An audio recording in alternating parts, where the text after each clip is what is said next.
European countries are represented by the European Union as the 20th member.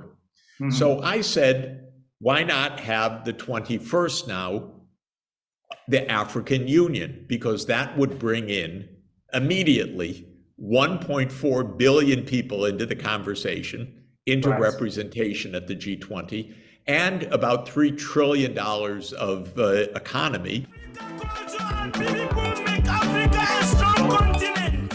The involvement and the movement, starting with the African Union, of empowerment of women, it's something that the African Union is taking very seriously. It's something that a lot of African leaders are also taking very seriously. Time is time for Africa. Africa. This time is time for Africa. President Macky Sall of Senegal, who is the chairperson of the African Union, spoke very clearly and vividly calling for Africa's membership as the G20 first country. I think that there's a good chance that this will happen. Slowly but surely, we are nowhere near where we need to be. But I would say the greatest achievement for now is the AFCFTA.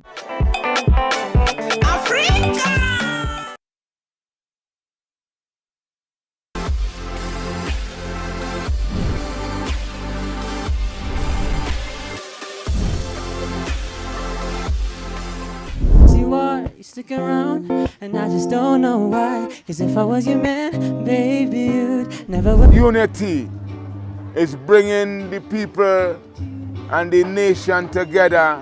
Ham, Sham, and Japhet in a Andy Lie. I know you smell the perfume, the makeup on your shirt. I would give my love and great thanks to His Imperial Majesty, who we call the King of Israel. And if I give you my heart, promise you'll be gentle, cause I've been feeling lonely. Haile Selassie is the reason why we're here, because of the leadership, the unity to the whole world. Marks on a flying bird. Right now we're in Ethiopia, Addis Ababa. Here we should equally celebrate his music. Bob Marley, you know, he became Haile Selassie, you know, and he's one of the few people who really celebrated and embraced the Ethiopian culture. Explore Ethiopia special program that has been bringing you the significance and the 78th birthday of Bob Marley that has been celebrated here in the capital, Addis Ababa. Bob Marley loved Ethiopia. Bob Marley loved this country so much.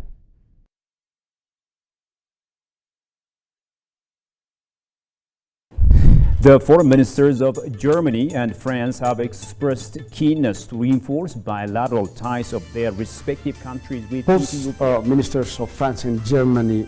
They have great concern. The Ethiopian Prime Minister Abiy Ahmed leaves no stones unturned. Prime Minister Abiy Ahmed and First Lady Zinash Tayacho hosted a Christmas luncheon in laboratories in Tanzania and Nairobi. And Yalen's travels, according to PBS News Hour, will take her from business incubators for entrepreneurs in Senegal. Today, we welcomed the newly appointed Chinese Foreign Minister, King Gang. It's a unique and spectacular ceremony that must be preserved. The people are coming and showing their interest about how to celebrate Epiphany. Like.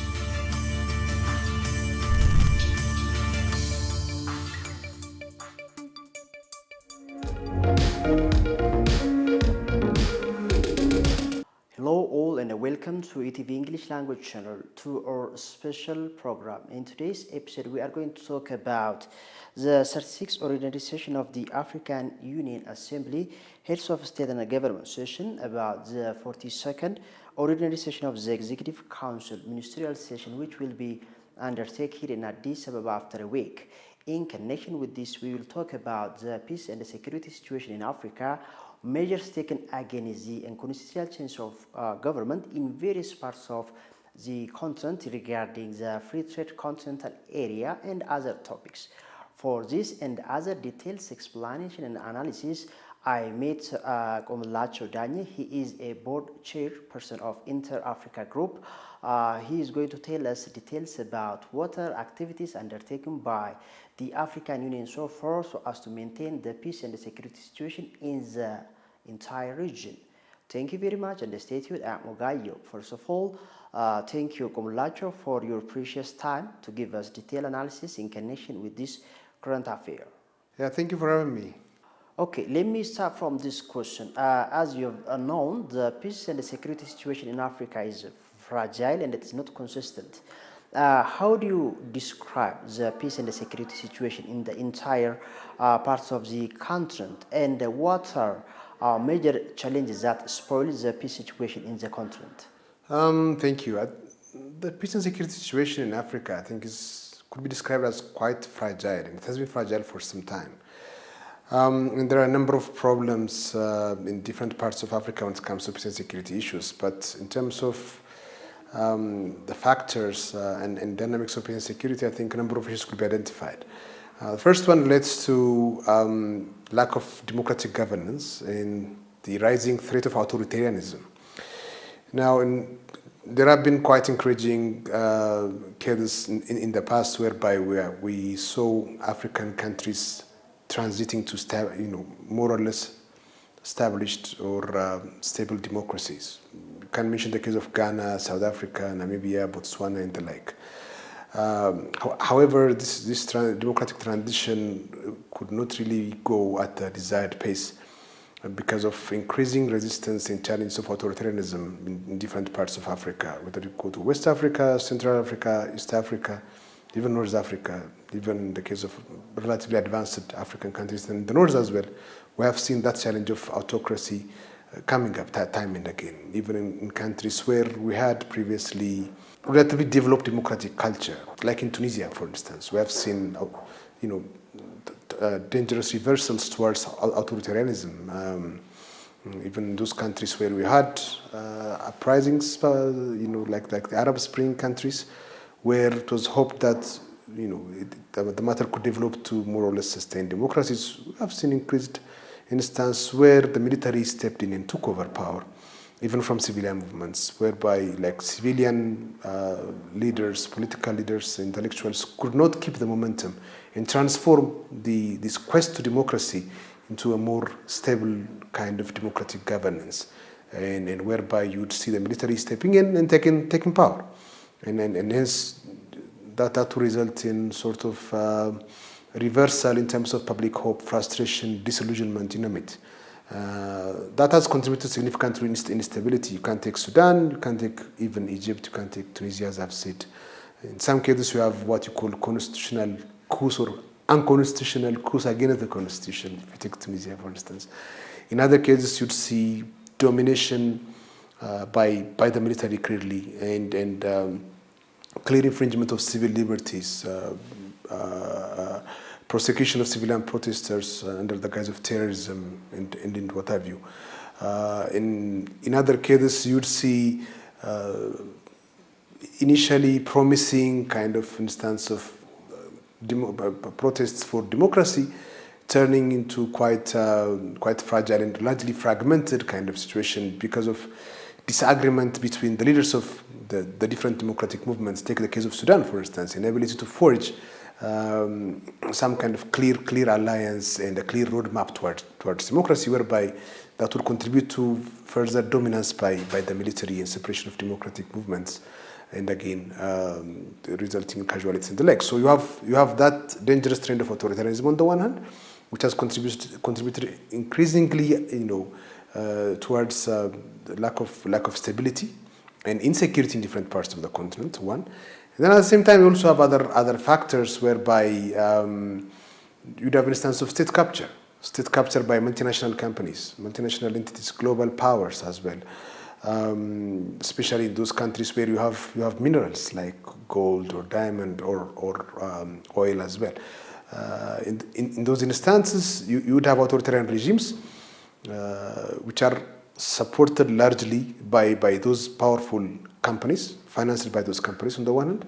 In some cases, you'd have what you see apparently to be democratic regimes being increasingly corrupt and manipulated by those multinational entities, which will be crushing civil society voices, giving rise to further discontent. So you have that capture, so what you call state capture by different powerful forces and actors, in many cases, as I've said, foreign economic actors. Now, thirdly, you have terrorism. If you look at the Sahel region, whether you go to Burkina Faso or Mali or even Nigeria to some extent as well, you'd see terrorism being a significant challenge towards ensuring peace and security in the African continent. Terrorism manifests itself in different forms, especially in terms of impact, right? So on the one hand, you have a situation whereby states would be fighting against terrorists for years, in some cases for decades. But instead of putting out the terrorist threat gets more and more prominent, and hence those attempts to wipe out terrorists would actually result in more proliferation of terrorist actors in different parts of countries, especially in West Africa. That's one. Now, secondly, you also have instances where the terrorist actors have become quite powerful, that even civilian presidents are often accused of not providing adequate protection to the military from terrorists because of the largely prevalent corruption in terms of availing arms, availing ammunitions, logistics, food, what have you, which making the armies or different segments of the army more vulnerable to terrorist attacks. And the army would be prompted, to oust or bring down the civilian leaders under the claim or pretext that they are not providing, the civil leaders have ignored the army, have made it more vulnerable to terrorist attack and less equipped when compared with the terrorists and the like. Now, that's what you had in Burkina Faso, for instance. That's what you have to some extent in Mali as well. In Guinea also, it has that kind of implication. Now, the irony is, in such cases, those military leaders, in many cases, junior or mid-level military leaders who have promised to address this problem, have taken power, supported by the military, even the public, taken power to address this issue, would eventually come up with having their own elite forces just to guard their palaces, and again ignoring the plight of the army, leading to subsequent coups. So you have coups against coups in some cases. So the challenge of terrorism in this regard is I think quite prominent. Maybe the fourth ground would relate to what you call curse related to natural resources. Take the case of DRC, whereby you have a conflict which has become sort of internationalized internal armed conflict, where different states would be involved, would send their armies. It might be Rwanda, it might be Uganda, it might be other countries from the south as well, and whereby DRC has become a battlefield where those armies from predator armies from different neighboring countries would join this rush to exploit resources, natural resources, making the country almost perpetually unstable, the state perpetually weak, the convergence of different actors, and in this sense, in this fight. So you have that problem as well. Now, in terms of the underlying cause, I think in many cases it could be attributed to poverty on the one hand. On the other hand, it could also be at some level related to the unjust economic order, globally speaking, and the desire by the different actors globally, the powerful actors, to unduly advance their interests at the expense of the African public. So in the end, you have the governance crisis, you have the poverty dimension of the crisis, and as I've said, you have, even when you talk about terrorists, for instance, and you ask yourself, why do you have terrorist organizations sustaining themselves? If you take Al-Shabaab in Somalia, Al-Shabaab was stepped in when the Somali government was totally weak, and Al-Shabaab literally replaced the government in terms of providing security, providing social services to the public, right? Whereby it got some sort of legitimacy in that sense. And once it gets that kind of legitimacy, it will be very difficult to get out of the picture, and it has continued to do so. So that's also a problem. And you have cultural issues, you have ethnic issues, you have religious issues. You take the LRA in in Uganda, for instance, how in the rebel group in Sierra Leone, for instance, how it managed to survive for years despite the horrible abuse it committed on the public. Well, I really appreciate the 4 causes you have mentioned that spoil the peace and security situation in Africa. So, what are major measures taken by the African Union so as to crack down this problem? So the African Union tried to address these issues. Initially, it seems to me at normative level, and by putting up different structures like the African Peace and Security Architecture, the Peace and Security Council, which is getting increasingly powerful actually, probably the most powerful among the AU mechanisms. So the African Union has taken the security threats seriously on the one hand. It had to try to address the root causes of terrorism, for instance, when it comes to lack of democratic governance and authoritarianism, by issuing different instruments, very good instruments, like the ACTEC, the African Charter on Democracy, Elections and Governance, for instance. It had tried to come up with a more detailed, elaborate kind of action plan. And then when these issues could not really be resolved, initially it seemed that democracy is advancing in the continent, contributing to stability, but then we saw increasing reversal, especially in the last few years. I mean, the last 3-4 years have been years of coups in Africa, probably comparable to what happened in the 70s or early 80s on this continent.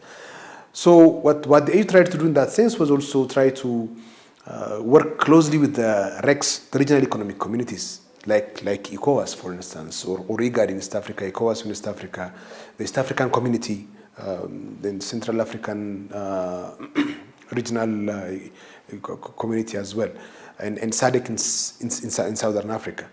So what tried to do was sort of try to use the RECs to, because the RECs have better access to information on what's happening on the ground.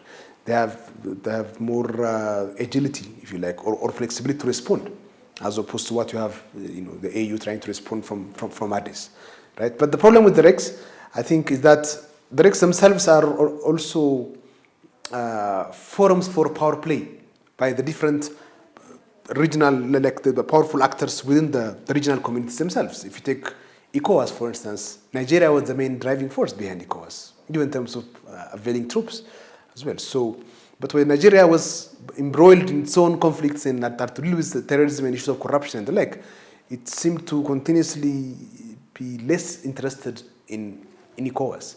And hence, ECOWAS seemed to get weaker and weaker, regardless of the attempts done in terms of reforming the infrastructure, the normative structure of ECOWAS, having more meetings and providing technical support and the like. But when it comes to the beef, ECOWAS seemed to now be less powerful as compared to what it used to be before.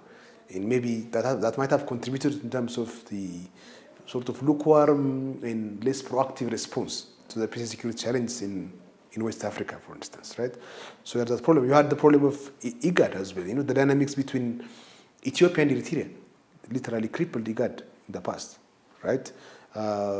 Even currently as well, like some powerful actors like Kenya in East Africa seem to be drifting towards the East African Economic Community as opposed to IGAD, for instance. And for a long time, IGAD had different issues. It was considered to be quite weak regional organization.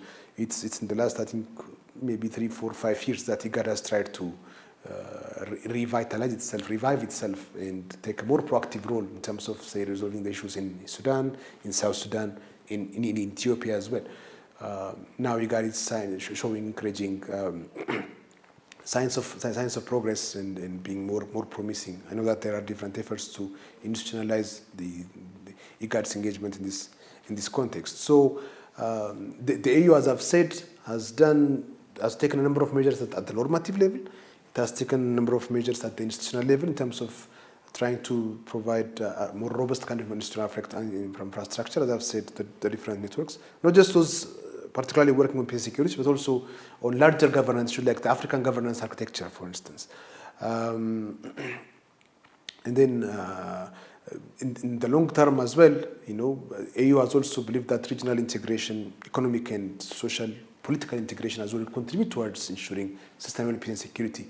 So you could see the African Free and Common Market Trade Agreement, AfCFTA, in that angle as well.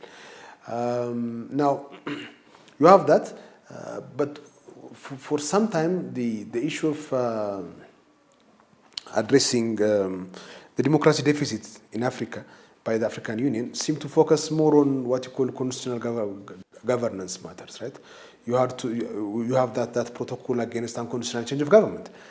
But I think it's time to critically look at whether that system is really functioning. Did unconstitutional change of government prevent the Arab uprising from taking place, for instance? Could unconstitutional change of government really be considered as a framework to protect democracy in Africa? Isn't also a tool to protect, keep the status quo in circumstances where most of the African leaders themselves are autocrats and came through power through undemocratic means, whether it's through rigged elections or military takeovers, right? So it's really maintaining the status quo about ensuring constitutionalism. So why are we talking about formal constitutions, like formalism in the sense of having the structure in the form, or are we talking about the exercise of constitutional rights? Are we really talking about the powers of regimes being limited and being held accountable under their constitutional frameworks? Because those things are different. And hence, I think the AU seems to focus more on the normative, the formal aspect, rather than the substance. And hence, and then you also have that issue when peace and security is at risk and at threat, and when you have governments seem to be less and less promising in terms of ensuring law and order, in terms of guaranteeing peace and security, then you'd really ask yourself whether democracy is a viable way of ensuring peace and security and stable governance in Africa, right? Because you'd see the public coming out in hundreds of thousands and cheering, military leaders when they after military takeovers, after coups, even when military leaders bring down democratic elected governments in West Africa. We have seen that happening several times. So the question would be why do people give up on democratic structures and democratic institutions in Africa? That root cause, I don't think, has been fully addressed. And the problem, I think, in most African countries with the leaders is that charity begins at home. And the question is, are our leaders truly committed to democratic values, to democratic institutions, to promoting democratic culture? Do they really believe that democracy is in their interest? Or just democracy is just a facade to legitimize their rule? And I think that has been the recurring issue from the time and again now, leading to weaker states and populism, short-term populism, instead of focusing on long-term institution building, promoting values, which would have been, I think, a major bulwark in terms of protecting and ensuring sustainable security and development on the continent. As you have mentioned, the problems behind the peace and the security situation in Africa is very broad and depth. So, beside the African Union, who are the organizations or institutions working in collaboration with the African Union? As you have mentioned earlier, the problems behind the peace and the security situation is very broad and depth. So I don't think it is followed by the African Union only. So who are actors, international organizations or international countries, including the United States of America, Russia, China, and other countries, or European Union to crack down the peace and the security problems in Africa? So there are a number of regional and global institutions. As I mentioned, at the African level, you have the RECs, the regional economic communities themselves, which have increasingly started assuming quite important roles within their context, but also in terms of standard setting, in terms of developing robust structures, which could potentially be quite useful, especially because they generate best practices, exchange of experience, and the like, and that they try to coordinate with the African Union in terms of addressing peace and security, tackling peace and security issues in Africa. I think they have a significant, promising future, if you like. And tied by that is what you have the early warning kind of system. Some of the RECs, like IGAD, for instance, have a quite relatively sophisticated early warning mechanism, what you call the C-warn in Uganda, in even other parts of the continent. Part of that has been now adopted, is being adopted by the African Union as well, in terms of generating early warning before major peace and security challenges come up. And then you have at the global level, you have the European Union, which has been quite an important supporter of African Union's initiatives in different ways, in terms of building capacity, in terms of providing financial support, as I've said, in terms of providing technical assistance as well. But the problem with the European Union support, I think, is for me is that it's it has got its own ulterior interests and ulterior motives, right? So one is, for instance, the issue of curbing migration from Africa. I don't think it would be realistic to assume that the European Union would be supporting AU for altruistic objectives, altruistic motives. It's not about advancing virtues or righteousness in that sense. But nonetheless, EU support to Africa does not seem to have anchored itself on the dynamics on the ground, the reality. Sometimes it's about projecting their own values on the African continent without regard to what that kind of projection would result in on the ground, and despite the fact that they have time and again seen that they have failed. So I think it's time for the European Union to see why they have failed in terms of advancing peace and security on the continent. It's also about revisiting their principles of partnership. Right? Is it that we need African countries when we face challenges in the Ukraine to mobilize African countries in our campaign against Russia? Or should it be based about fundamental principles of partnership? Reciprocal treatment, equal consideration, taking the fundamental interests of Africans at heart and working towards that, believing that by advancing African interests, we'll also be advancing our interests as Europeans, if they say, for instance. So that issue, I think, needs to be addressed. I think the same thing can be said about the US as well. In fact, compared with the European Union, the US has not been that much prominent in terms of seriously taking African peace and security issues. As you know, even the definition of terrorism by the United States is quite odd, I would say, because an organization should not be labeled as terrorist unless it attacks US interests. All right, so it's quite selfish kind of definition of terrorism, which is not sustainable, which I think is short-sighted, because although it might not project a direct attack or undermining US interests directly, spread of terrorism that in another continent would basically potentially be a threat to US interests, especially given that the US has interests in different parts of the globe and tries to assume or portray itself as a global leader in different areas, politically, economically, and militarily as well. So again, US interest is largely dictated by what you call realpolitik, one-sided interests, as opposed to the taking the core values of peace and security at heart. So that problem is also there.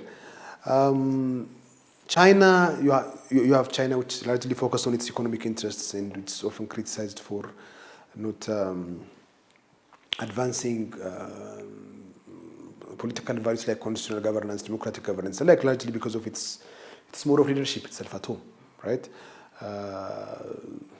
But again, that also, I think, seems to be a problem. And China, I think, has largely been silent on peace and security issues previously. But now, seeing that challenge of peace and security in Africa could also harm its interest, I think it's trying to take a more proactive role. So that's also quite an encouraging development. Russia, again, given the current political situation as well, seems to have taken a more sort of open arms kind of approach towards African countries, because in its competition with the West, it tries to align African countries. But the way it tries to portray its partnership is not as prescriptive, I would say, at the West.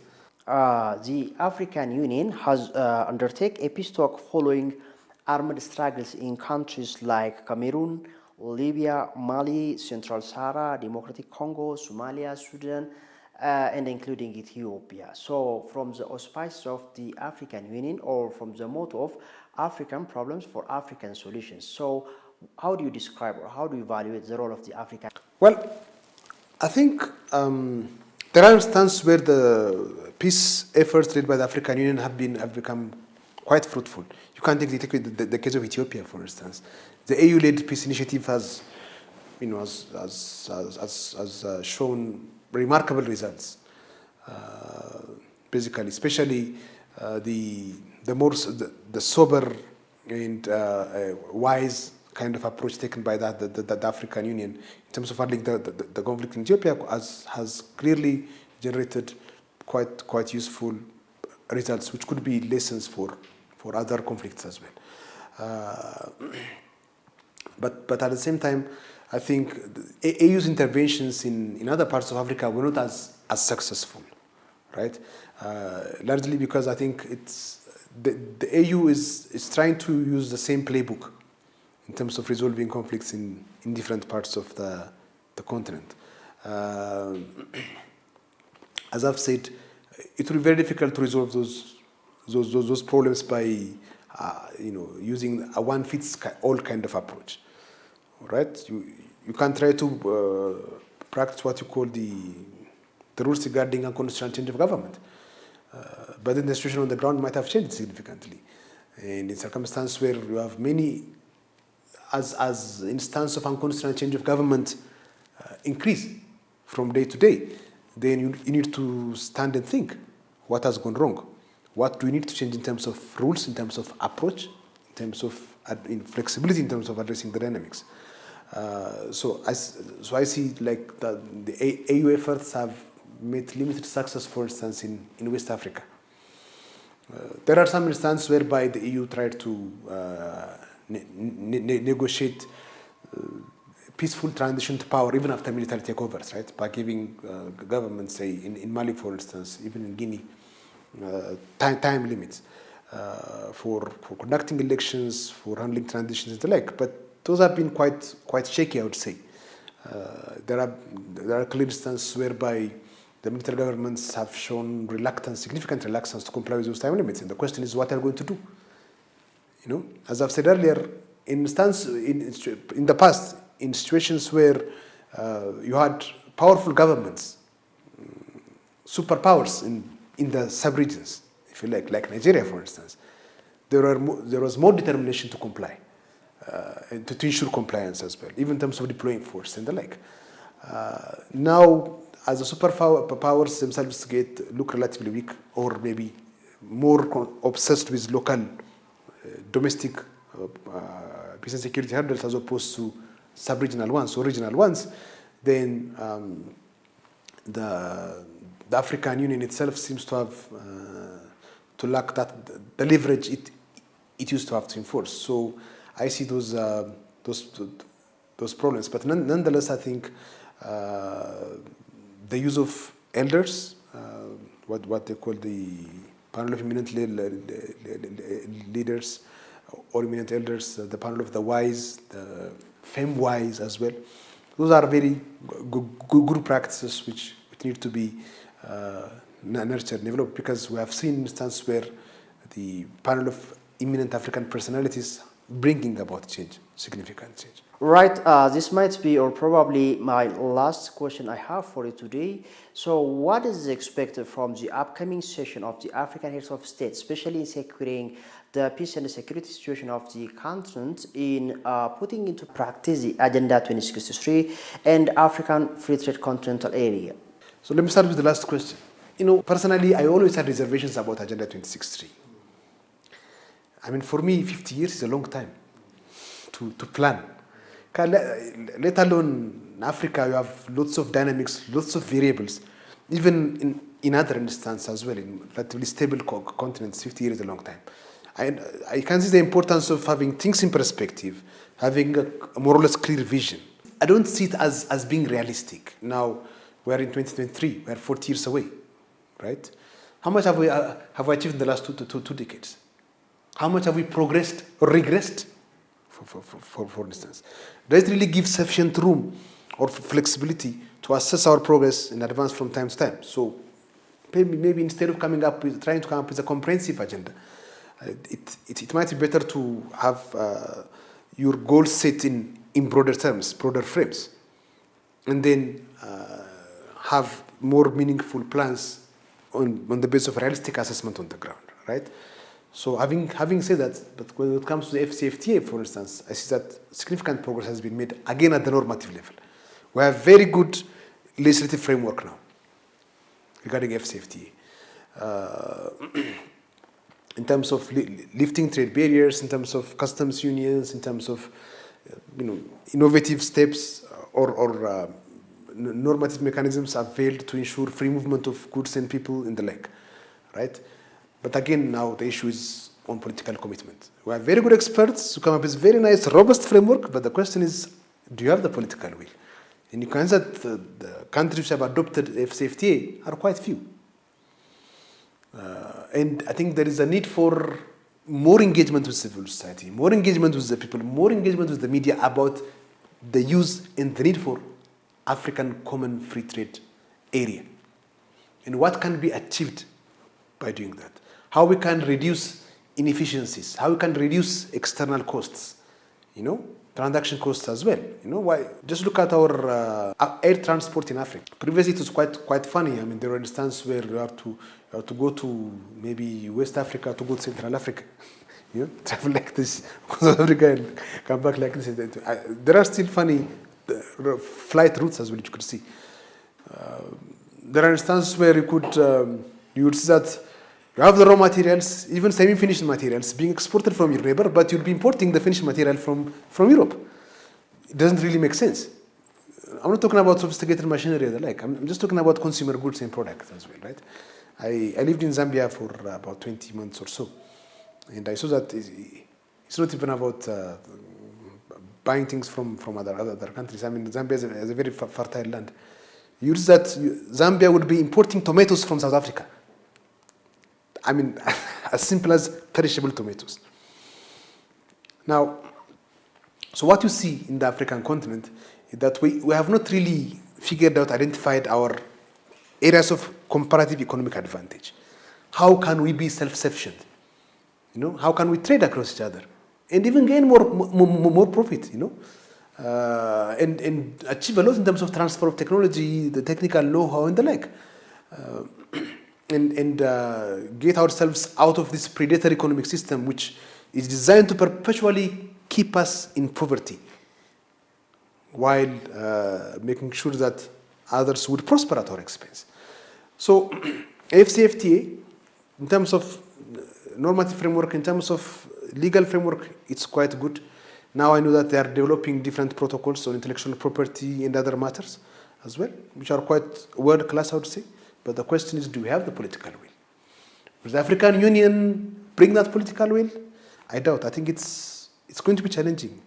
But it's a matter of progress, and African citizens have to make their voice heard in that regard from time to time. Continuously, African private sector needs to mobilize itself, bring itself together, and articulate its interests in this sense.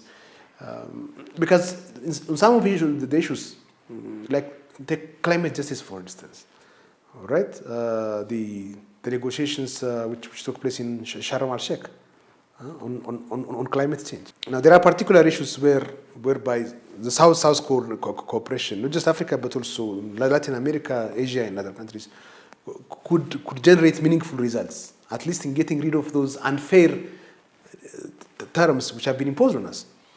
Right? But to do that, even when African negotiators or leaders are ready, there are times when they lack the information, they lack the expertise.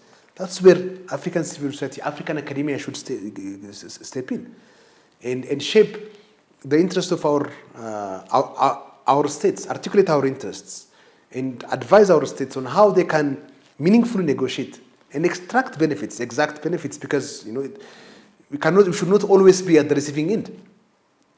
We should be able to continuously frame our own negotiation terms, And that, I think, requires technical capacity, know-how, which I think is lacking among our African states, but it's still there, the African civil society and our other South colleagues as well. So we can leverage that and create maybe more trust with our leaders as well, and contribute to the prosperity and development of the continent as a whole. Now, on peace and security matters, again, I think the African Union is clearly going to focus on issues of peace and security as relating to terrorism, military takeovers, and unconstitutional change of government, and the like. Especially in the Sahel region, it's going to be one priority area, and in other parts of Africa as well. But again, the question is, would we still be confined to passing resolutions, calling for action, or would we really walk the talk? You know, that's where the question is. And I think I would expect some progress, some change, as I've said, again at the normative level, again at the national level. But I think it will take us some time before we take a meaningful step. Well, Kumilachew, on behalf of my audience and my institution ATV, I would like to appreciate for your precious time and the very well description regarding the situation in the Africa. I hope I will meet you some other time, but for now, I would like to say thank you. Thank you. I really appreciate for giving me the chance to explain my views on these matters as an African as well. Well, viewers, we have raised several topics and issues in connection with the peace and the security situation in African continents and constitutional change of government and the actions and the measures taken by the African Union so as to bring about sustainable peace in the continent. Until I come yet with another topic and issue next time, I am Wagayo Mulana. Please do stay with other programs of ATV. For now, goodbye.